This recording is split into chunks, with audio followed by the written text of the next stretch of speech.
What's up, guys? My name is Carlo. And I'm Isaiah. Oh! Yeah.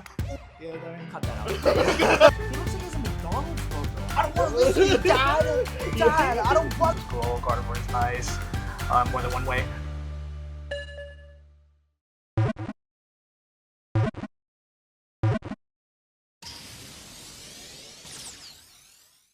What's up, guys? My name is Carlo. And I'm Isaiah. And we are the front end and back end managers of Noki's Collectibles, a TCG business that will do over $500,000 revenue this year. We've been doing this for a little over 2 years, and we've been enjoying this hobby and these IPs for a lot longer. Yeah. This is episode 3, and today we are going to be talking about the differences between collecting and playing, and the different perspectives that each side of the TCG business sees within the hobby. But yeah, let's get into a little bit of some intro. So again, I come from the collecting side. I mainly collect raw cards for my own PC, but I do dabble, at least in our inventory, a lot more in slabs. I really like mid-era. For me, that's Heart Gold, Soul Silver, EX era, the Gold Star, I guess that's the same thing, but the Gold Star era, Diamond and Pearl, Black and White, X and Y. That's kind of my favorite period of time within cards, but that's purely from a collecting standpoint. What about you? Yeah. Well, for me, since I do collect, and I collected a lot of kind of just like a lot of the chase Pokemon.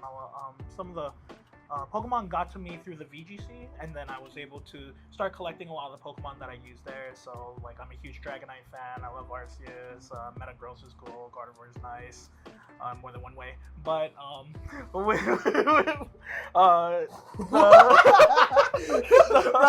his face too. The collecting side of stuff is what gradually got me to playing a lot of the stuff in Pokemon. Not only did I play VGC, but then also the TCGs, and expanding into different TCGs is something that naturally happened, and I've probably played a majority of the TCGs that actually exist, or at least the ones that have come out to English. So I'd say there's a decent front there, but for collecting, it was always usually just mainly singles for me, and maybe just a little bit of sealed. Like if I like the art on an ETB or a box or something, then I would kind of like the that. Mega Gardevoir one. Oh yeah. Yeah. But I mean, even collecting for you have your own favorite Pokemon and such, right? So, Yeah, I do. Yeah, So, like I know Arcanine, Arcanine, Pyukumuku, I have Gengar, Bulbasaur. Right, so I think collecting is you were talking about eras, and that's definitely one way of looking at it, but it could also just be like, what's cool, what's cute, what do you like, right? Yeah, so yeah, a lot of people really like to collect the cutesy cards nowadays. That's especially more on the female side. You see them picking up your more Pekos, your Dedenes, your Pikachus, stuff like that. Yeah. But I don't want to be too stereotypical. I'm sure there are hella girls out there who are chasing Charizards and chasing like Rayquazas and stuff like that. So. Oh yeah, and even on the player side of things, it's interesting because a lot of the players are not just pure players in the TCGs. A lot of the players usually start as collectors, or whether you started from collectors and going into playing, or whether you've played the game and now you just naturally start to collect, by kind of getting yourself into the TCG market at some point while you're involved, you're probably going to experience one or the other. Yeah, I definitely agree. So we have a few questions that we are going to go over today that are pretty interesting. I was looking over we looked over some of them before we started recording, and it was kind of thought-provoking. Yeah, it's almost like we should have been recording that too, but now we're recording for you guys. Question number 1, what's one thing that collectors do that makes 0 sense to players, and vice versa? I'll let you go first, because I know there's a lot of things that collectors do that like players are like, what? That makes no sense. Okay, well, so 2 immediate things come to mind when I think of, like, as a player and I look at a collector collecting, I'm like, what? Why? The first is, I think players kind of have a definition for what we would consider meta. Right? So like meta being cards that are really good or decks that are playable for the actual card game that's represented, because believe it or not, depending on the card game that you're playing, some of these tournaments that you can play at, not only are they just your locals for fun, but if you go and compete on a larger scale, there are very lucrative prizes for a lot of these tournaments. Yeah, that's true. Yeah. That's true. So in terms of what doesn't make sense sometimes is the number one thing that comes to mind is initial market value on some of these cards. Like if it's not playable to players, does that mean that it's not worth paying the market price for it? Yeah. Like I mean, like you might look at like a Charizard and be like, wow, that's a really nice art. But then for a player, if that deck is not playable for them or they have wrote it off, they're like, why are you paying that much for a Charizard? What's going on? And a lot of card games actually experience this. Even for like Pokemon alt arts, I would say, like, there's like Piplup as a starter, right, in the latest set for Phantasmal, and it's like, oh, that's a cute card, that's a really cool card, but it's not playable whatsoever. And so it's still like $20-$30 or something like that? Yeah, so it's like, as a player, why am I gonna invest $20-$30 when depending on the game? Oh, it's cute though. It's cute. But like, depending on what you're trying to do, especially in Pokemon TCG, you might be able to build a full deck for $20-$30. That's completely let alone just the buying the alt art. So it's a price disparity thing where it's like, I think from what it sounds like, players are a lot more cost conscious. We're definitely cost efficient or effective, right? Because the format for certain games can rotate very quickly. Right? Like sometimes you could experience so for example, like in One Piece right now, they just got OP13. Yes, and that made everything explode. And yeah, everything exploded, and unfortunately some of their prices are kind of all over the place right now. Yeah. But the meta between OP12 and OP13 is completely different. If you're a Digimon player, basically every set that comes out is a new deck that you have to buy. So being cost effective, most players are really a believer in like bang for your buck. Yeah. And collectors don't care. Yeah. Like we're okay with the base rarity stuff. Yeah. Like everybody chases high expensive alt arts, and for players, we're okay with that because if that means more of our base rarity stuff comes out, then my deck becomes more affordable. That's true. Right? So that's one of the things that it's like, oh my gosh, why? Right? It makes zero sense to invest into alt arts. Although, I think more people, especially if if they were a player and they've started to become more of a collector, then they're naturally gonna have cards, so here's my right? thing, right? Here's my counter to that is there are I think on average there's a lot of players who are very cost efficient and very cost effective, but I also think there's a subgroup of players who decide to bling their decks out unnecessarily. True. But you gotta understand that those whales, right, for like playing the game are part of the people that are actually helping the game survive, helping the investment of the game continue, right? And if those people weren't there helping funnel money back in, then and realistically, in the end, it's actually a win-win, right? Yeah. Because for the players that are kind of like high rarity chasers, or like they're like deck, you like maxing out the rarity of your deck because pretty cardboard shine, right? Yeah. Then those guys are happy because they get to show off their maxed out deck, and then the company is happy. The company is happy too because they get their money for the product, and most of the other players are happy because then their cards actually mean something. Like they retain their value. Because nothing is worse than somebody arbitrarily setting like the market value of a card, and then nobody buys it at that value, because then what's going to happen? It just drops in value, right? So then I really feel bad in this sense for like Yu-Gi-Oh players, because their cards get reprinted so often that the value of your deck kind of fluctuates super crazily. But outside of just being cost efficient and kind of bang for your buck, the second thing that's also very weird for like players to collectors is actually, believe it or not, and maybe this is partially controversial, but to me, the one thing that doesn't make sense is grading. Yeah, that's a big thing. Because that's a big thing. The other thing about grading a card for a regular player is, unless I want that specific card in my collection, why would I ever send my card away for 6 months? The meta is gonna shift in 6 months, maybe to a place where I'm not gonna expect it. So then grading a card makes no sense. But I think a lot more people have kind of gotten to be more open to grading. Yeah, I we were talking about this earlier, but I think there used to be a stigma that like grading cards was essentially just adding artificial value to them. Yeah. Which in a weird roundabout way, like I guess if you boil it all down, like technically yes. But I think overall, as time has gone, especially after this most recent boom, I think the overall consensus on grading has softened amongst most people. Like I used to also be a critic of slabs as opposed to singles, but that was just coming from a business standpoint or like business point of view at that point in time.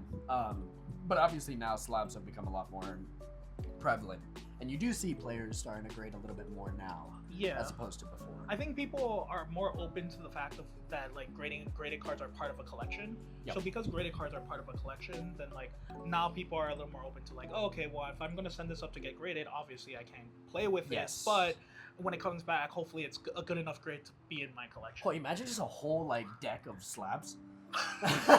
Imagine a whole deck of slabs. I think there's a couple like Magic content They all have creators. the same colored graded guard. Same Just like how this, like everyone uses the sleeves, right? Yeah. Well, I mean, imagine shuffling that. That was one thing. Okay, so there's something that like I was gonna bring up is like sleeves are huge for players. Oh Like they're so picky about sleeve texture, sleeve quality, and it's like collectors could care so much less. It's just like put in a penny sleeve, boom, done.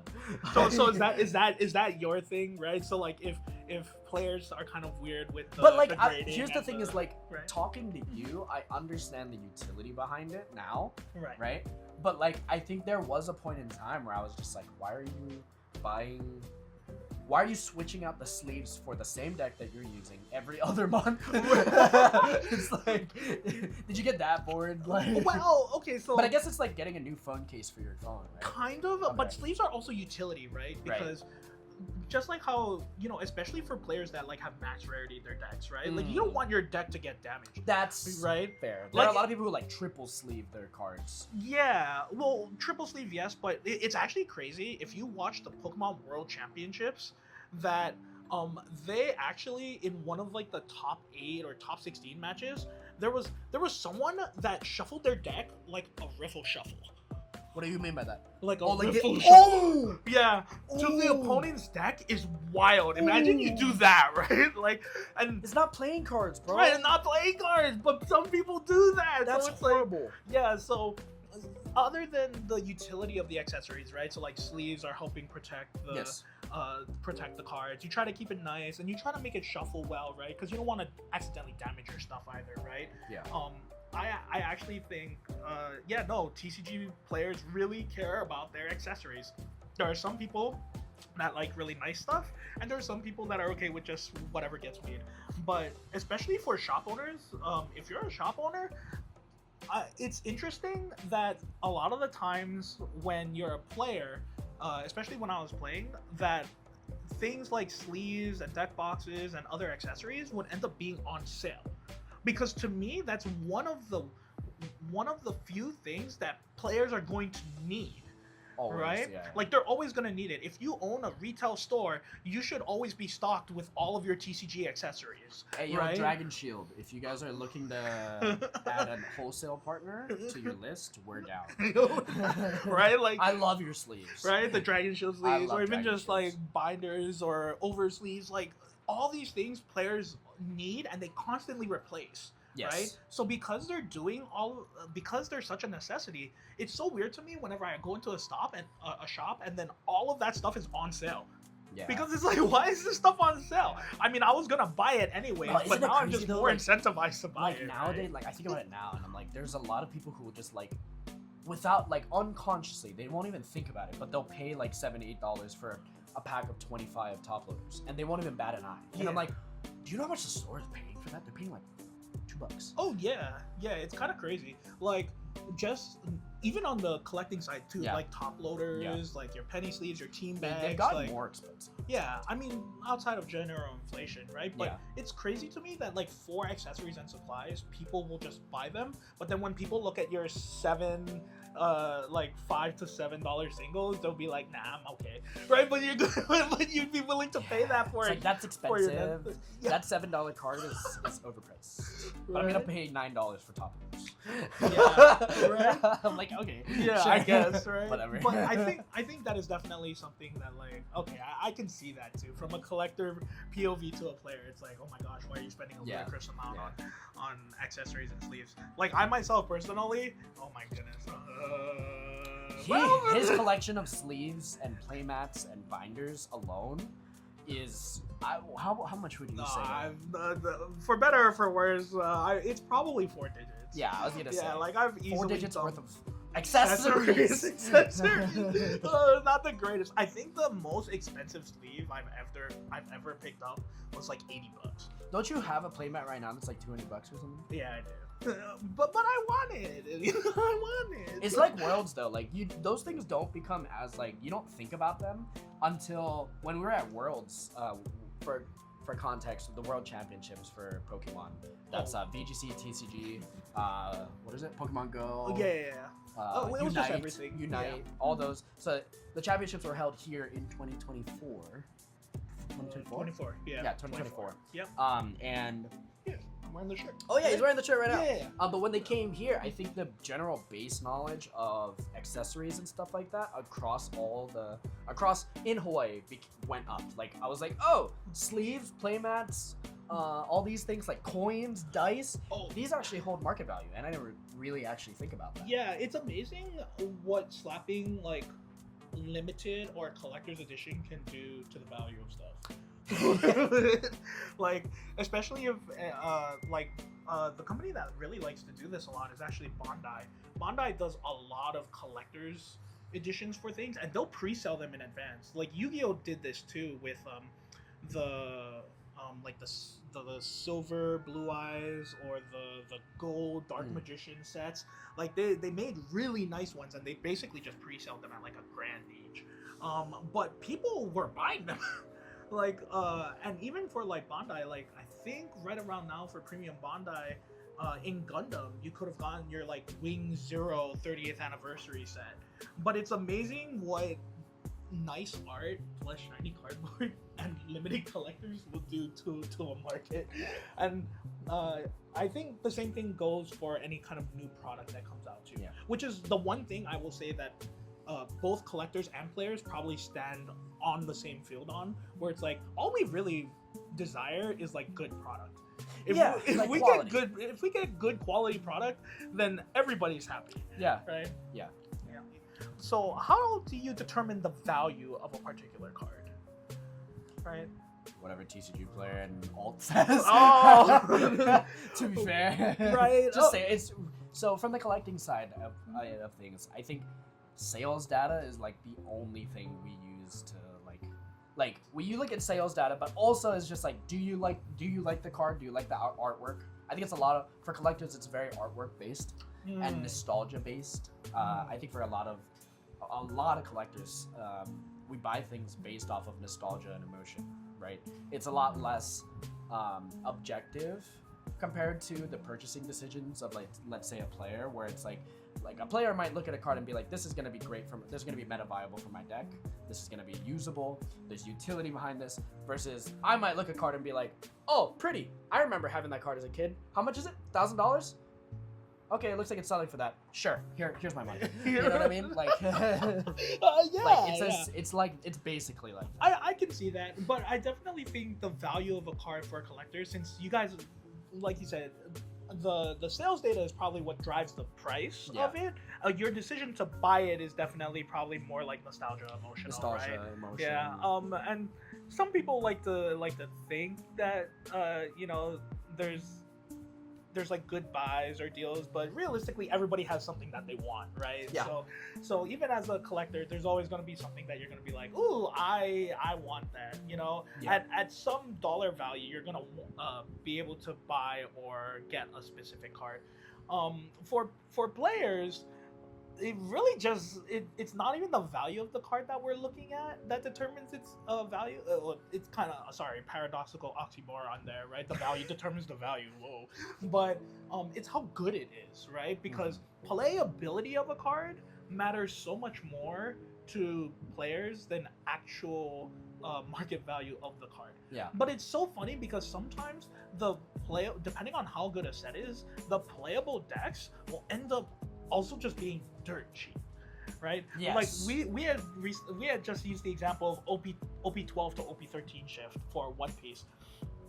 Emu, which is one of the new decks in One Piece's OP13, is actually like dirt cheap. That is a very playable deck, basically out of the set, minus like a couple tech cards here and there, and maybe one important like piece for under $100. Wow. Which Okay. is insane That's for really One good. Piece standards. Yeah, that's very right. Compared to last format, where in OP12, if you were playing green, then you were literally buying like $25 Cavendishes, or if not 50 or 40 or $50 Cavendishes. So the value of a card is kind of determined by its playability versus the overall market value. And even though that like players can help the supply and demand, I think what it really goes to show is there's a lot more people that collect. Yes. Rather So than I was just about to play. get into that. I think Right. right now the market is very collector driven, and that's part of the reason why we see such big ups and downs. It's because it's mirroring the emotions of the people who are buying it, right? And so it's like the emotions of the people who are pouring money into this industry right now are what's determining the market price for a lot of these goods, and that's the scary part. It's a very right now it's a very emotion driven, a very nostalgia driven type of industry, right? Right. As opposed to like maybe pre-boom, the players had a larger say in what market price was, and I think playability of a card was higher up on the totem pole as opposed to nice artwork maybe 2 or 3 years ago as opposed to now. Well, yeah, like I think if you kind of broke the pie chart up into like how many people were collecting and how many people were playing, like probably pre-boom, maybe players were about 25 to 40% of that population, depending on the trading card game that you're in, of course, right? But outside of that, once you go post-boom, right, then now players, they both got an increase, but collectors increase a so much smaller- more Yeah. that now the percentage of players, even though we got more players, have shrunk in percentage. Yeah. Like it's probably closer to maybe players represent maybe a quarter of your population. Yeah. Maybe there's a niche TCG out there where there's a majority of players that are more than collectors, but for the most part, especially in the Pokemon TCG, like this is definitely a trend that's been happening. So collectors are able to move the market a lot more than players are. Not to mention that also players are collectors, right? Yeah, like, yeah, like, technically, yes. yeah, I think this technically is going to be one of the deeper questions. Hmm. If Pokemon, Yu-Gi-Oh, and Magic the Gathering disappeared tomorrow, who survives longer in the hobby itself? The collectors or the players? Now, I'll start off here. I'm sorry, I'm on the collecting side, but the players are lasting longer. The players are lasting longer. Just because I think there's a lot of people on the collecting side who collect based off of monetary value now. And again, that just means that like there's a lot more investors than there are collectors. Because in my head, a collector is someone who collects for the art of collecting. It's not because of the market value. It's not because of price. It's purely just because of emotion and loving the card. But I think that if all three were to drop off or die off well, tomorrow, basically, if your IP disappears. yeah, if your right? IP disappears, I think the players would then naturally be like, oh, I'll just go find another game to play. But all the collectors would be like, oh, all my money's gone. I'm not doing this anymore. You know? Yeah, well, it's actually interesting that you say that because I am the inverse opinion where I actually think that if they disappeared, the collectors would actually last longer. Because sure. you think the value of the stuff would go up because it's no longer in print? Well, that can happen, although Yeah. it usually takes a little bit of time for that to happen. as someone who's played and endured dead card games, looking at you, future card buddy fight. But you know, I've played through a lot of card games. And especially if you're a Dragon Ball Z fan, I'm so sorry, Bandai keeps making your game. This is like the third iteration. You went through like Dragon Ball Super, and now you're on Fusion World. Good luck. But wait, there's a new DBZ. Fusion World. Fusion World. Fusion What is World. Fusion World? Fusion World just started at like the start of this year. What But the heck? I didn't even know DBZ started a whole new. Yeah, it's got a third TCG. iteration. That's crazy, dude. Yeah, so They high key. That IP had so much potential for their card game, and because they messed up twice already, I think it's just ruined it. Yeah, like even for the card game that I play, majority of, which is Cardfight Vanguard, we've rebooted twice, which basically means that like, okay, we're just gonna start over, basically, and then your old card pool just rotates into their eternal format. But your standard format, which is what most people play, gets reset, which is crazy because then all the card values reset. Because then your standard format, what you can play right now, ends up being completely determined by new cards and not the older stuff. Now most card games have a rotation, like Pokemon has that too. But I feel like a lot of the vintage price increases have been because of like supply and demand. The card is older, and also the collectors actually want it, right? If the IP disappears, right?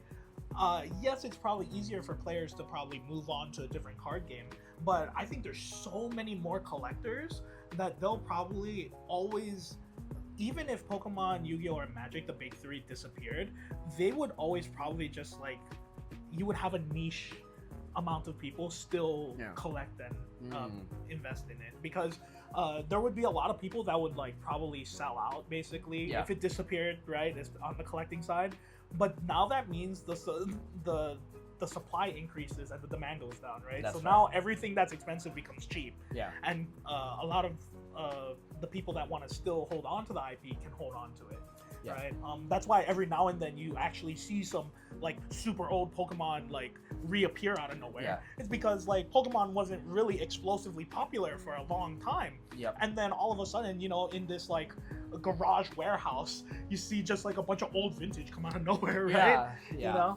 So I definitely think if they disappeared, I think the collectors would last longer, because you've always got that diehard fan that's just gonna keep it going. Right? You do. Yeah. While players can just move on to a different card game. Yeah, I think at that point it just becomes a much more like artificial value kind of thing, where it's like people will then try to assign market values to things that maybe aren't necessarily as justified. But like Commander is like a fun, casual format, and it's now the main thing over regular Standard and Magic. Yeah. For Yu-Gi-Oh, it's interesting that more casual formats like Time Wizard, where you can play with your older cards rather than the modern format, like that is more popular. It's getting more popular than the actual standard format itself. Yeah. So, but I think what that tells me is it's aging the audience. That's dating or aging the audience. Yeah, and we kind of talked about it in the previous podcast, but low-key, I think realistically, even if these TCGs disappear, then one of the key factors for what's going to last the longest is going to be the future retention, right? Because like how much is getting poured into the younger generation that's going to be able to carry these IPs forward. I think you saw Yu-Gi-Oh! And Magic struggle a lot more with this specific thing than Pokemon did. Pokemon did a very good job, at least over the course of the last 10 to 15 years, around the time that I got into it. Where, they did a very good job of fostering the children into this Pokemon funnel. Right. But I think Magic and Yu-Gi-Oh! Had a much harder time with that. I think for Yu-Gi-Oh! Specifically, I can speak a little more from experience, but from Yu-Gi-Oh! I remember the specific drop-off. I think after 5Ds ended, that was when I stopped caring. Because I think one of the things that a lot of the anime style of these popular IPs or trading card games is that they really don't change the audience that they're targeting. Like, if Pokemon was meant to be a kid's show and you were watching it as a kid's show, if you watch Pokemon now, it's still a kid's show. Yeah, Yu-Gi-Oh! It felt like it aged with its audience. Like it felt like as time went on, they became more and more mature and stopped catering as much to the kids. Because if you look at the first series, there's a lot of more cute monsters. It's a lot more of a wholesome plot line. And then you get more and more into the later generations of Yu-Gi-Oh! And they kind of get more and more mature. Yeah, well, specifically, I think for what you know of Yu-Gi-Oh! Like from original series all the way to 5Ds, I would say that's true. Yeah. Because then once they hit Zexal, which was right afterwards, that's your Xyz I know monster. nothing about Zexal. Yeah, that's the black bordered monsters, the Xyz monsters. Okay. But though once you hit that, then it felt like they did a reset, because they reset kind of like back to GX, where it's like, oh, we're trying to appeal to kids again.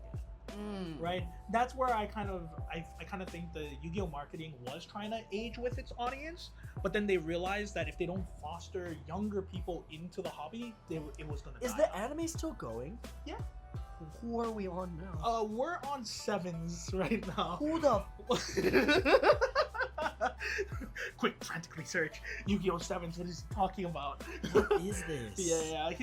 Yu-Gi-Oh! 7s is kind of like the current iteration. And for Pokemon, it's also Pokemon Journeys, which, if you are not keeping up with Pokemon Journeys, it's a wild ride. I highly recommend. Who the hell are these two?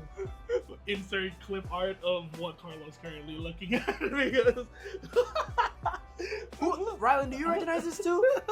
You know Yu-Gi-Oh, right? Did you watch up like a little bit of Yu-Gi-Oh in the beginning? Who are you? Was that clip?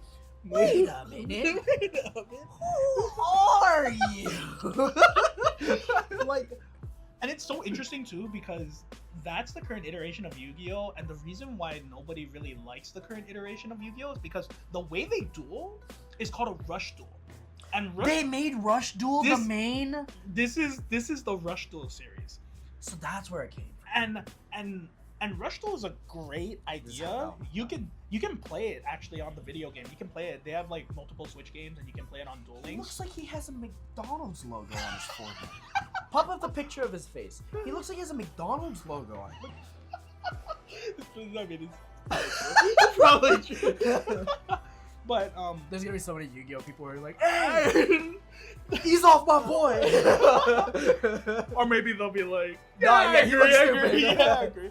But it's so interesting because Rush Duel is a great concept. All the product for Rush Duel is only Japanese. Oh. Wait, so what's the difference between Rush Duel and Speed Duel? So Speed Duel is using the regular cards, and it was meant to be for just basically like a smaller version of the main game. Yeah. Like if you played Duel Links initially, if you know the Yu-Gi-Oh board, you could have 5 monsters and 5 spell traps. So it was their version of Let's Go Pikachu, but in physical form. It's basically their version of Pocket, where they just made things smaller. They dumbed it down. Yeah, they dumbed it down. So for like the for the particular audience, a lot of the reason why people don't know the current Yu-Gi-Oh anime iteration is because it's Rush Duel. Nobody knows. You can't physically play Rush Duel in English. So that issue is where we're currently at, right? But I digress. Maybe we strayed a little. And if you don't know Yu-Gi-Oh history, congratulations. That's crazy, dude. McDonald's, dog? McDonald's? Wow. But yeah, I think that how you affect the future generation, right? The current kid generation is going to increase the chance of your game surviving longer. And the fact that, you saw that Yu-Gi-Oh incline of like, oh yeah, I grew up with it became mature, and now it became kind of kiddie again. Yeah. Pokemon, I think, has always kind of had that subtone of like, hey, this is meant to be a kid show. Yeah. And because of that, they've been able to retain a lot more of their future audience. Like, when you go to watch a Pokemon anime, you kind of know what you're expecting. What is the most mature era of Pokemon? That's actually a very good question. This is a very, like quick answer on this. We don't want to spend too much time on it. But, like, to me, I think, like, when I get down to, like, Black and White era, and, like, Getsis's idealism... That's where it gets serious. I think that would be, like, your edgy teenager. Yeah. Like, N was just, like, your I don't want to listen to you, Dad! Dad, I don't want to be king! Yeah, like, that was Pokemon Black and White. Dad, no! Right? And then... I want to fly my dragons! I want to talk about Pokemon. But I think realistically X and Y was kind of like the eclipse of this. And if you're playing ZA right now, it's actually great because you might actually know some of the plot of X and Y. But X and Y is where like Lysander wants to like destroy the world to make it more beautiful. Right? Yes. Which is kind of like a pretty serious context although Diamond and Pearl was also pretty mature considering what's his name? What's his name? Cyrus. He was kind of nuts. Right. Like he was. Would you argue he's one of the more lunatic antagonists? Well, I mean, definitely idealistic for sure. Yeah. I like crazy, definitely. But it's crazy because now that you mentioned like that, and I'm thinking about the Yu-Gi-Oh transition, the Pokemon transition is actually kind of the same, right? Like you have Diamond Pearl, it gets a little serious, then Black and White, where it's like still kind of serious, and then X and Y, it's like, oh gosh, they're gonna try and destroy the world, and then it goes to Alola. I need you to look at the animation quality. If you can find it, you can put it up.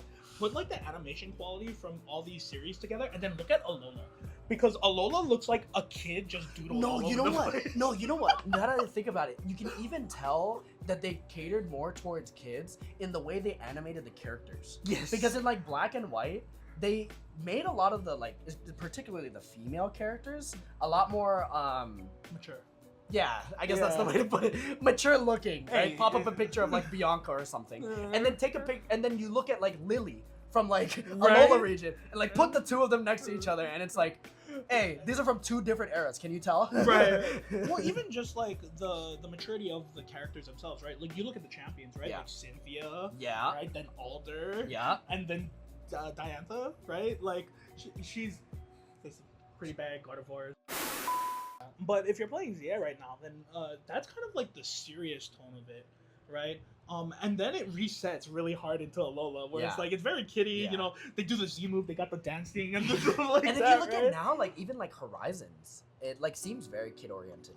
Yeah, Journeys into Horizons is like that nice portion of it.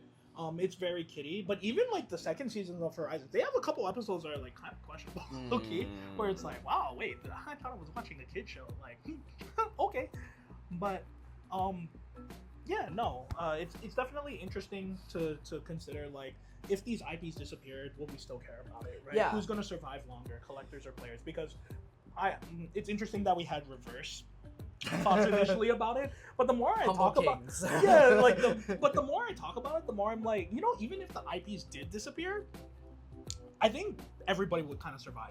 Like people would still probably enjoy collecting or enjoy the IP, even if the physical I don't know about stuff everybody, but I think that people who actually love the IP for the IP will stick around. Yeah, that's true. And then I think the people who are here for monetary reasons, they'll leave. Yeah. When does a playable card become a collectible card, and who do you think decides that line? Well, for me, if I'm a player, a playable card is going to be any card that's good that I'm going to run in my deck, right? Once it becomes a collectible, that tells me two things. One, for the higher rarity part of this is kind of like a collectible.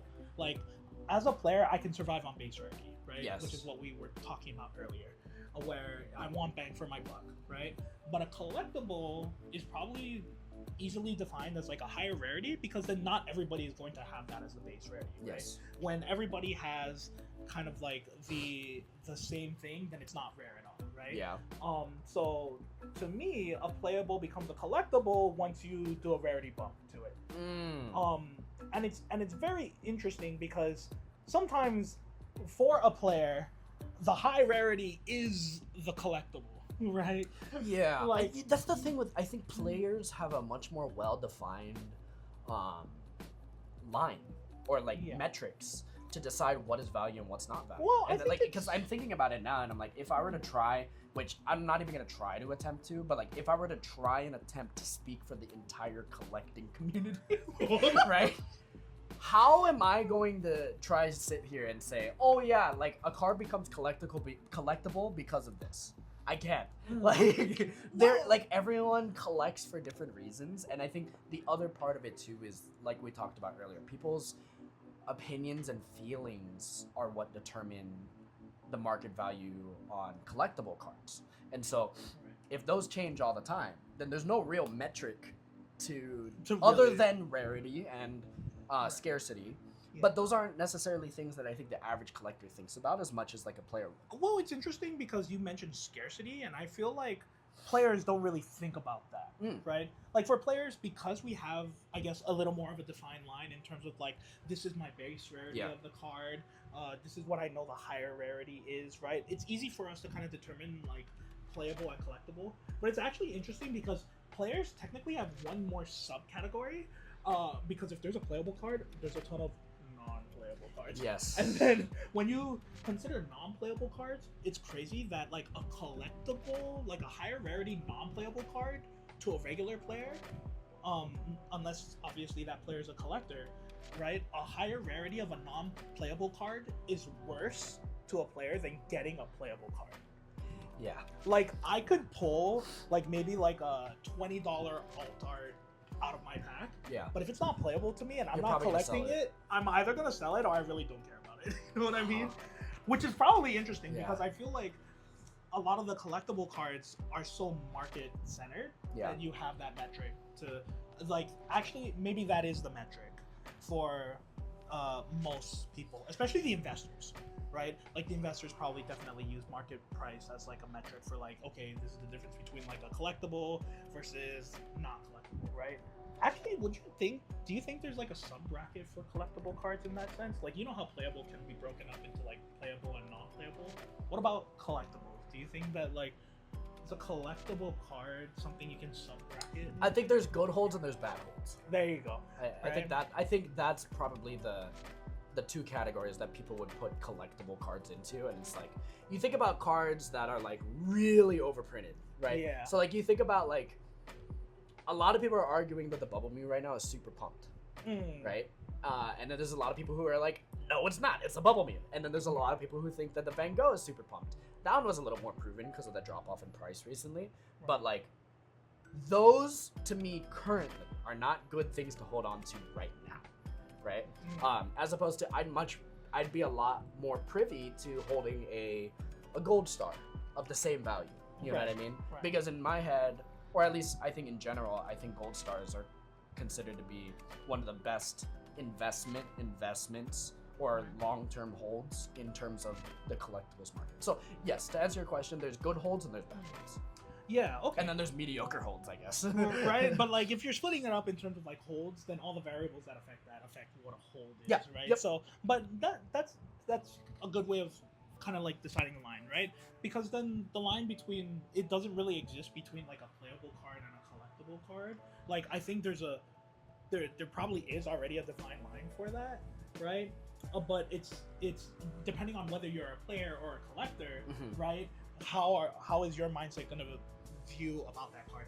I think the crazy part actually, and this is the benefit of being both a collector and a player, if you have this knowledge, is when a card is not only a collectible card but it's also a playable card, that card's value shoots through the roof. Yeah. It's like a combination of both of these. What's a good example of that?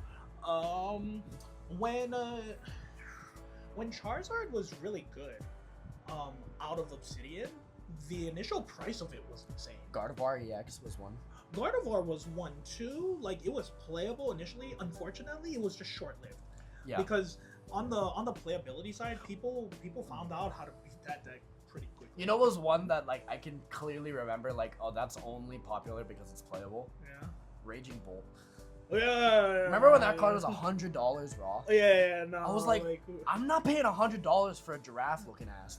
like, oh my but like God. it was like super playable, and like the base. There was a point in time where the base value Raging Bolt was like $14 or something. Do you remember that? Yeah. I mean, it was super expensive. It was playable, but it's crazy to me that you mentioned that now because the card that comes to mind when I'm thinking about it is Dragapult. Sorry, say that again. Dragapult. Dragapult. Dragapult. Oh, Dragapult yeah. is definitely one of those. It's a niche card. It definitely wasn't like the chase of a set. Yeah. And honestly, good on Pokemon for splitting those up because could you imagine?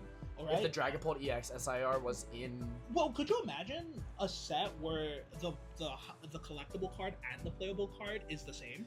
I'm actually thinking back now, and I don't in modern Pokemon history, I can't think of a card like that where it was both a collectible card and a playable card, but it was also like the chase of the set. Iono. Iono. You're right. Iono was pretty much there. It's so interesting because Iono came out and then Obsidian came out, right? Yeah. So then the And Charizard. those right two are, I feel like, after. are the two best examples. Is the Charizard EX from SIR from Obsidian. When it first came out, it was $200, and then everyone realized, like, oh, this is super playable, but it was also super easy to pull, and then the market price dropped. Yeah. Iono was not that easy to pull, but then it got reprinted. Yeah. Yeah. Yeah. I think the only other one that could come to mind is the Ogre Pawns. The Ogre Pawns were actually like so playable, but luckily they got printed to the ground. They got printed to There's the so ground. many stupid. Yeah. You see it like when you're opening, like you rip a lot more than we do. Tell me how often you see those stupid masks. Right? They're all over like the they're place. everywhere, right? Yeah.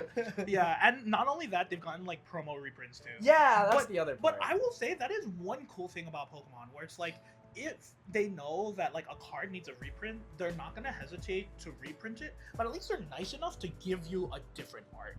Yeah, You they know? are. You know, Pokemon's a lot more, I think, self-aware of the secondhand market that their IP holds, and so like I almost wonder if they look at what cards are inflated, and then they hand select like, oh, this card is expensive for no reason on the secondhand market. Let's reprint it as a promo in a random collection box. Yeah, and then that helps, because then that way, at least even for people that want to get into Pokemon, then they can get into it easily. One of the things that they started doing for players that I really appreciate is the sets themselves. Pokemon, sorry, not the sets themselves. Hold on, the collectible decks.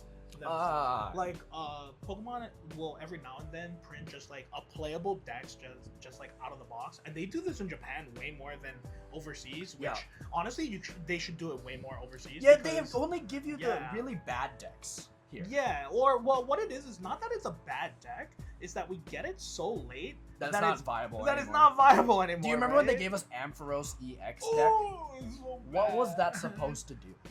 It was that. Was it set- good? Well, Ever?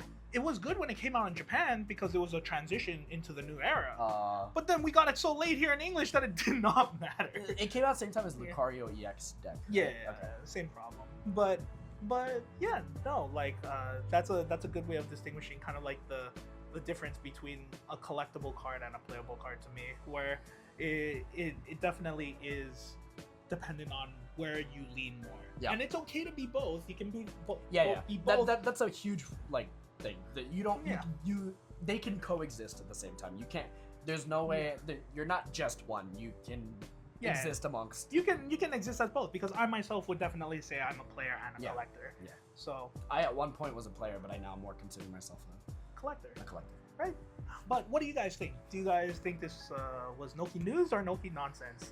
Let us know in the comments below. What do you think in the comments below? I also want to know, like, are you a player? Are you a collector? What kind of things do you collect? If you're a player, what kind of decks do you use?